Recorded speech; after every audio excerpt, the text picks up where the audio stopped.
দর্শক স্বাগত জানাচ্ছি আনুটেশ মতিঝিল থেকে অনুষ্ঠানে ইফতেখার আলম আছে আপনাদের সাথে। সপ্তাহে 5 দিন রবি থেকে বৃহস্পতি এই সময়টাতে ব্যবসা বাণিজ্যের নানা দিক নিয়ে আপনাদের সাথে কথা বলি আমি। দর্শক, আজকে আমাদের বিষয় হচ্ছে তথ্য প্রযুক্তি খাত। এ বিষয়ে কথা বলতে আমাদের স্টুডিওতে আজকে রয়েছেন ইম্পল ভিস্তার ব্যবস্থাপনা পরিচালক এস.এম. রবিউল ইসলাম। আমরা এখন কথা বলছি তার সাথে। আপনাকে স্বাগত জানাচ্ছি আমাদের অনুষ্ঠানে। প্রথমেই আপনাদেরকে অভিনন্দন জানাচ্ছি যে বেসিস আউটসোর্সিং অ্যাওয়ার্ড 2015 এবং কানেক্টিং স্টার্টআপ টপ 10 আপনারা ছিলেন, সেজন্য আপনাদেরকে অভিনন্দন জানাই। স্টার্টআপ বিজনেসটা আসলে কি জিনিসটা, এটা খুব আমরা দেখতে পেয়েছি খুব কম সময়ের মধ্যে কিন্তু বেশি জনপ্রিয়তা অর্জন করেছে। ব্যবসার গতিটা যদি বলে বাংলাদেশের প্রেক্ষাপটে কেমন দেখতে পেয়েছেন একটা নতুন প্রতিষ্ঠান হিসেবে আপনারা? আচ্ছা, স্টার্টআপ এই টার্মটা হয়তো আমাদের কাছে একটু নতুন, কিন্তু এটা দিয়ে আসলে লিটারাল মিনিং যে করা সম্ভব, যে আমি কখন বলবো এটা স্টার্টআপ, কখন বলবো এটা স্টার্টআপ না। লাইক একটা কোম্পানি যদি 2 ইয়ার্স হয়ে যায় তখন কি বলবো যে এটা আর স্টার্টআপ না, বা একটা কোম্পানি যদি ব্রেক ইভেনে চলে আসে তখন বলবো এটা স্টার্টআপ না। এরকম কোনো ডেফিনেশন আমরা আসলে আমি জানি না আছে কি না। যেমন ইয়াহু এখনও ওদেরকে বলে ওরা এখন স্টার্টআপ। সো ওই দিক থেকে আসলে মেবি আমরা আসলে আরও অনেক দিন আমরা স্টার্টআপ থাকবো। তো স্টার্টআপের যেটা হচ্ছে যে হঠাৎ করে আমাদের মধ্যে চলে আসার একটা বড় কারণ হচ্ছে যে দেখবেন যে আমাদের এই সফটওয়্যার ইন্ডাস্ট্রিতে যেটা হয় যে এতদিন ধরে আমরা যেটা ছিলাম সফটওয়্যার, এই টার্মটা আমরা শিখেছি বিদেশিদের কাছে। সো আমরা যেটা করতাম যে বিদেশিরা এখানে আউটসোর্স করতো, আমরা পার্ট অফ দ্য স্টেক ওই ডেভেলপমেন্টে আমরা হয়তো এখানে হয়তো সফটওয়্যার ডেভেলপ করতাম অথবা সফটওয়্যার টেস্টিং করতাম, কিন্তু সফটওয়্যারের ওনার আমরা ছিলাম না, বা এখনও যে খুব বেশি আছি তাও না। কিছু কিছু কোম্পানি হয়তো ওনার হয়েছে, তারা হয়তো বাংলাদেশে কাজ করছে এবং দেশের বাইরেও এক্সপোর্ট করা শুরু করেছে। বাট মোস্ট অফ দ্য কেসে আপনি দেখবেন যে 90% বিজনেসে বা 90% সফটওয়্যার কোম্পানিগুলোতে যেটা হচ্ছে যে এরা সফটওয়্যার ডেভেলপমেন্ট সাপোর্ট দিচ্ছে বা কোনো একটা সার্ভিস সাপোর্ট দিচ্ছে, যেটার ওনার হচ্ছে বিদেশি কোনো একটা কোম্পানি। সো এইখানে এই পার্ট দিয়ে দেখা যায় যে আপনার যেটা ফাইন্যান্সিয়াল দিকটা যদি আপনি কনসিডার করেন, তো এখানে বড় একটা স্টেক চলে যাচ্ছে হচ্ছে বিদেশি একটা কোম্পানির হাতে, এবং প্রোডাক্টের ওনারেও ওখানে আমাদের দেশে কোনো ব্র্যান্ডিং হচ্ছে না। বিকজ আমরা এখানে কাজ করলেও আমরা আসলে ব্যাক অফিস কাজ করছি, বাহির থেকে ব্র্যান্ডিং হচ্ছে, এটা ওদের প্রোডাক্ট। সো ওইটাই আসলে কাইন্ড অফ প্রমোটও হচ্ছে। সো ওই দিক থেকে বাংলাদেশ গভর্নমেন্টের একটা প্রেশার আছে যে আমরা যেটা বলছি ভিশন 2020 আমরা $1 বিলিয়ন এক্সপোর্ট করব। এখন আমরা যদি আমাদের এই এক্সপোর্টটাকে আসলে একটা শিফট জাম্প করতে চাই, একটা হচ্ছে রেগুলার আমি যেভাবে যাচ্ছি একটা ইনক্রিমেন্টাল একটা ওয়েতে যাওয়া, আর একটা হচ্ছে আমি যেখানে ছিলাম এখান থেকে একটা প্যারাডাইম শিফট করা। সো ওইখান থেকে করতে গেলে আসলে যেটা হবে আপনার মানে পলিসিগত একটা চেঞ্জ লাগবে। সে এই পলিসি বা একটা মাইন্ডসেট চেঞ্জ, এই চেঞ্জটাই হচ্ছে যে প্রোডাক্টের ওনারশিপ নিজেরা হওয়া, নিজেদের প্রোডাক্ট বিল্ড করা, নিজেদের প্রোডাক্ট ডেভেলপ করা, নিজেরা ডিজাইন করা এবং সেটা দেশে এবং বিদেশে বাজারজাত করা। সেক্ষেত্রে কি সরকারের কাছ থেকে আপনারা যে পলিসি থেকে শুরু করে বিভিন্ন ধরনের সহায়তার যে বিষয়গুলো থাকে সেটা আপনারা কি পাচ্ছেন কিনা নিয়মিত?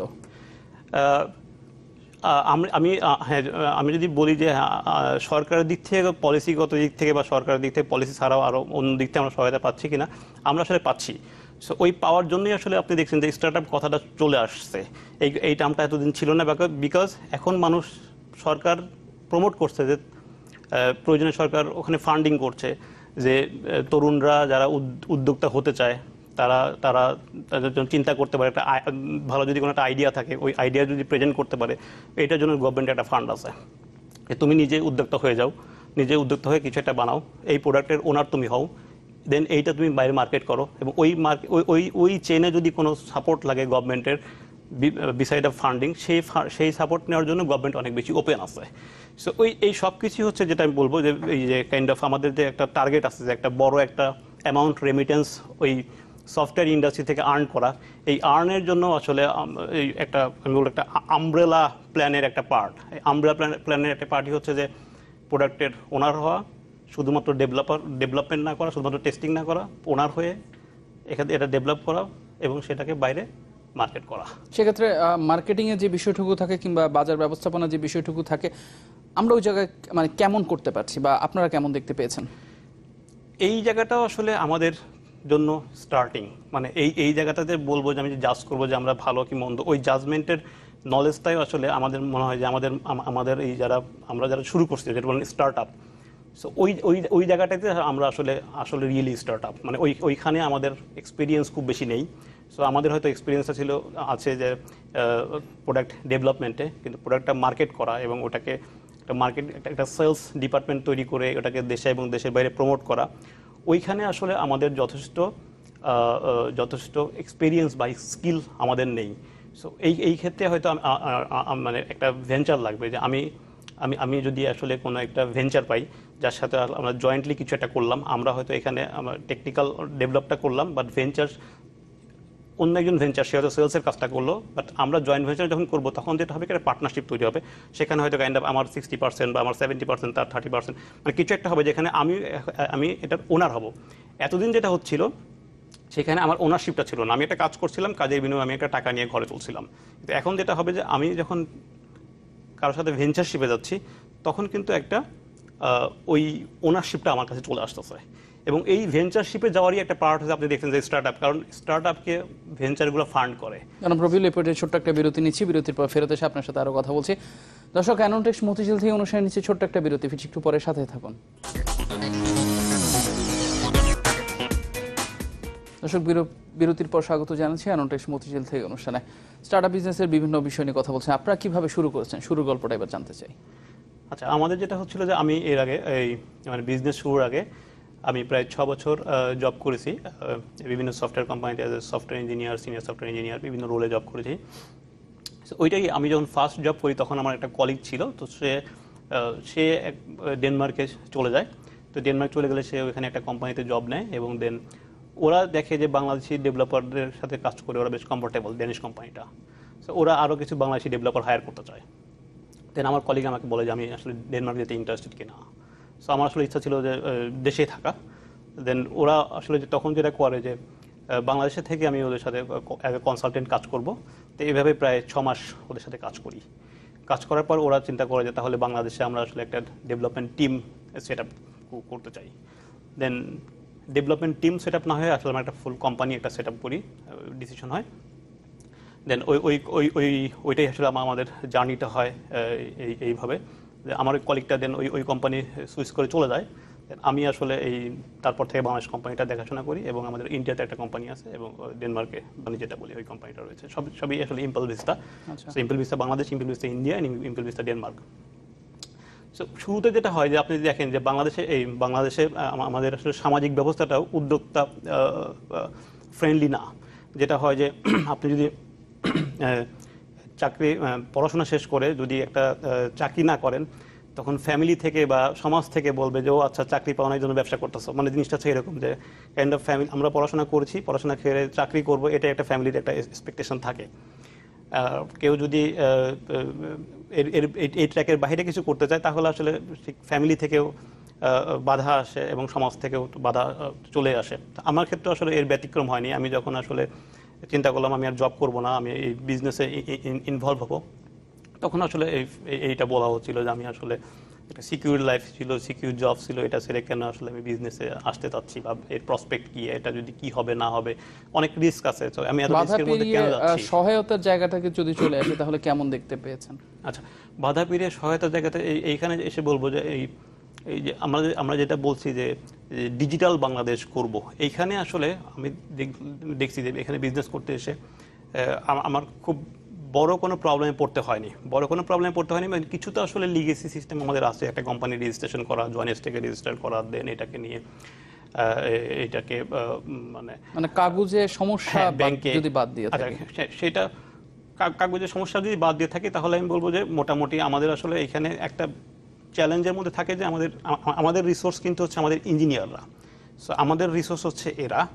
সো এইখানে কিছু চ্যালেঞ্জ আছে যে আমাদের এই দেশ মানে বাংলাদেশ থেকে যেটা হয় যে একটা প্রফেশনালরা যখন 7 বছর বা 5-6 বছর মার্কেটে এক্সপিরিয়েন্স হয়ে যায়, তখন মোস্ট অফ দ্য কেসে এটা আসলে যেহেতু এর পরে বাংলাদেশে বড় সফটওয়্যার ইন্ডাস্ট্রি নাই, বাংলাদেশে স্যামসাং নাই, বাংলাদেশে মাইক্রোসফট নাই, বাংলাদেশে গুগল নাই, তো এরা আসলে দেখে যে বাংলাদেশে আসলে ক্যারিয়ার, তাদের ফিউচারটা কী হবে, এই অনেক কিছু চিন্তা করে, এবং বেটার লাইফের জন্য মোস্ট অফ দ্য কেসে দেখা যায় যে ওই একটা সিনিয়র রিসোর্স দেশ থেকে বিদেশ চলে যায়, like Australia, Canada, USA, mainly বা ইউরোপে কোনো একটা দেশে চলে যাচ্ছে। সো আমাদের প্রবলেম হচ্ছে, বা এই চ্যালেঞ্জটা হচ্ছে যে রিসোর্সকে ধরে রাখা, রিসোর্সের রাইট মোটিভেশন থাকা, এবং সিনিয়র যারা স্কিল্ড রিসোর্স তাদের প্যারালাল রিসোর্স পাওয়া। সো এইখানে বেশ চ্যালেঞ্জ আছে, এবং এইখানে আমাদের যে দক্ষতা, এখানে আমাদের দক্ষতা একটু ঘাটতিও আছে। এই ক্ষেত্রে কি আমি যে বিষয়ে পড়াশোনা করছি সেখান থেকে বের হয়ে এসে বা সেটার পাশাপাশি কি এই যে আইটি সেক্টরে কাজ করার উপায়টুকু আছে কিনা, অর্থাৎ কম্পিউটার সায়েন্সেই পড়তে হবে কিংবা সফটওয়্যারেই পড়তে হবে, এই বিষয়গুলো কি নির্ধারিত কিনা? এইখানে আমার কাছে মনে হয় যে কিছু নলেজ হয়তো দরকার হয়, কিন্তু এটা আসলে খুব একটা রুল না যে কম্পিউটার সায়েন্স না পড়লে আমি আসলে আইটি প্রফেশনাল হতে পারবো না। আইটিতে অনেক রকম ক্যাটাগরি অফ ওয়ার্ক আছে, কিছু ওয়ার্ক আছে এখানে আসলে সফট কম্পিউটার সায়েন্স ব্যাকগ্রাউন্ড দরকারই নেই। যেমন যারা আসলে ডিজাইনার, তাদের আসলে আর্টস ব্যাকগ্রাউন্ড হলে আরও বেশি ভালো, কারণ তাদের লাইক আর্টস কেমন হবে তারা আসলে বুঝতে পারে যে সেন্সটা ওখানে কাজ করে। আবার যারা একদম কোর হার্ড কোর ইঞ্জিনিয়ার, যারা আসলে কোনো একটা প্রোগ্রাম ক্রিটিক্যাল কোনো প্রবলেম সলভ করে, ইন দ্যাট কেস হয়তো কম্পিউটার সায়েন্স বা কম্পিউটার সায়েন্স না হলে পিওর সায়েন্স ব্যাকগ্রাউন্ড, ম্যাথমেটিক্স বা ফিজিক্স এই ব্যাকগ্রাউন্ডের হলেও তারা এখানে ভালো করতে পারে। সো ফর এক্সাম্পল আমি বলি যে আমি ফার্স্ট জবে যখন ছিলাম, আমাদের যে লিড আর্কিটেক্ট ছিলেন, তো উনি আসলে ওনার কোনো কম্পিউটার সায়েন্স ব্যাকগ্রাউন্ড ছিল না, উনি মেনলি ঢাকা ইউনিভার্সিটি থেকে বিবিএ করা। সো তার এবং সে খুব টেকনিক্যালিও অনেক স্কিল্ড। সো এটা যেটা হয়েছে, যদি কারো খুব ওই প্যাশনটা থাকে প্রোগ্রামিং করব, অনেকে এখন তো এসএসসি বা তারও আগে থেকে প্রোগ্রামিং শুরু করছে, স্কুল লেভেলেও এখন প্রোগ্রামিং শুরু হয়েছে। সো এই স্কুল কলেজ এবং সে ভার্সিটি যদি অন্য ট্র্যাকে পড়াশোনা করেছে, যদি প্রোগ্রামিং করে বা তার যদি এই প্যাশনটা থাকে, সে আসলে খুব ভালো সফটওয়্যার ইঞ্জিনিয়ার, ভালো আর্কিটেক্ট হতে পারে এখানে। যেমন প্রবীল এই পর্যায়ে আরেকটা বিরতি নিচ্ছি, ফিরছি একটু পরে আপনার কাছে। দর্শক, অ্যানোনটেক্স মতিঝিল থেকে অনুষ্ঠান নিচ্ছি আরেকটা বিরতি, আমাদের সঙ্গে থাকুন।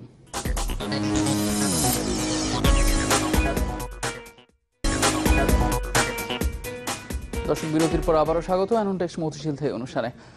জনপ্রবীল, যে জিনিসটা এখন জানতে চাইবো সেটা হচ্ছে, আমরা যদি এর সামনের দিনগুলোতে অবস্থাটুকু দেখতে চাই বাংলাদেশের প্রেক্ষাপটে, স্টার্ট আপ বিজনেস বা এই বিজনেস এই ব্যবসাটাকে যদি আরও অনেক দূর নিয়ে যেতে হয়, কি ধরনের পদক্ষেপ নেওয়া উচিত বলে মনে করছেন একজন তরুণ উদ্যোক্তা হিসেবে আপনি?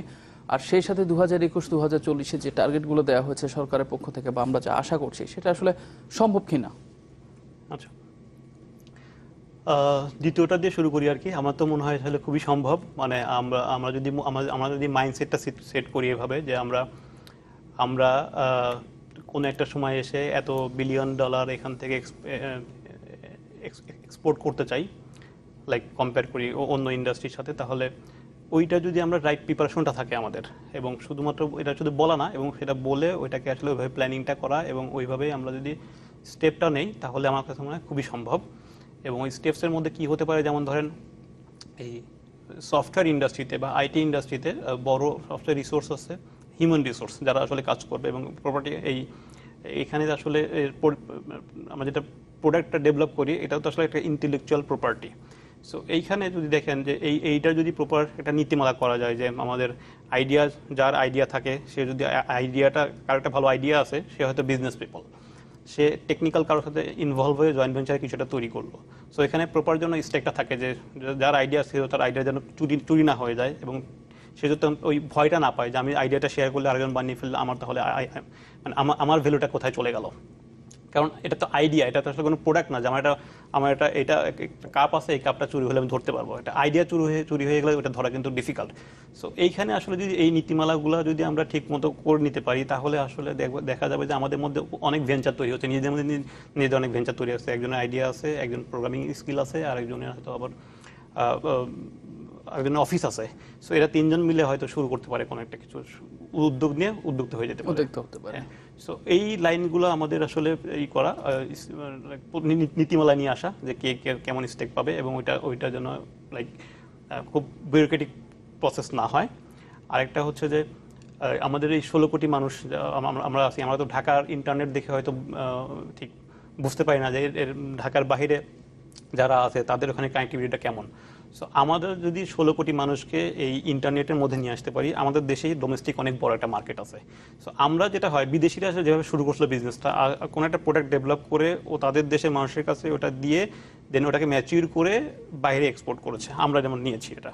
সো আমাদেরও আসলে ওই নলেজটাও আমাদের দরকার। ওই নলেজটা পেতে হলে আমাদের এই 16 কোটি মানুষকে বাইরে রেখে আমাদের ওই নলেজটা হবে না, এবং 16 কোটি মানুষকে আমাদের এর সাথে কানেক্ট করতে হবে। কানেক্ট করলেই আমরা প্রোডাক্টের মালিক হব, আমরা যে প্রোডাক্টের ওনারটা হব, সেখানে 16 কোটি মানুষের এক্সপিরিয়েন্স থাকবে, এবং তখন ওইটা একটা ম্যাচিউর প্রোডাক্ট বাইরে আমরা এক্সপোর্ট করতে পারবো। আদারওয়াইজ এই যে 2-3টা কোম্পানি যারা ডিসক্রিটভাবে এক্সপোর্ট করতেছে, আসলে এইভাবেই চলতে থাকবে। সো আমাদের বড় একটা ভিশনের দিকে যেতে হলে আমাদের আসলে একটা ম্যাসিভ চেঞ্জও লাগবে। সেই চেঞ্জটা শুধুমাত্র পলিসি, ওই পলিসি তৈরি করে এবং ওই পলিসিটা ফলো আপ করে মানুষকে এই আমব্রেলার মধ্যে নিয়ে আসা। আপনি কি মনে করছেন যে বাংলাদেশে যে অগ্রগতি সেটাই সম্ভব? হ্যাঁ, বাংলাদেশের অগ্রগতি খুবই সম্ভব, কারণ আমাদের ছেলেমেয়েরা অনেক বেশি ডেডিকেটেড।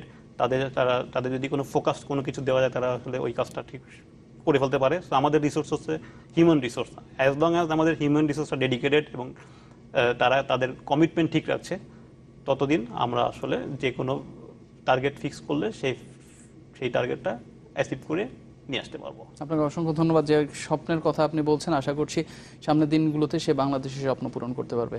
রবিউল, আপনাকে অসংখ্য ধন্যবাদ আমাদের ধন্যবাদ আসার জন্য। দর্শক, অ্যাননটেক্স মতিঝিল থেকে অনুষ্ঠান আজকে এ পর্যন্তই। আগামী পর্বে নতুন কোনো বিষয় নিয়ে কথা হবে। ততক্ষণ পর্যন্ত চ্যানেল 24 এর সাথে থাকুন।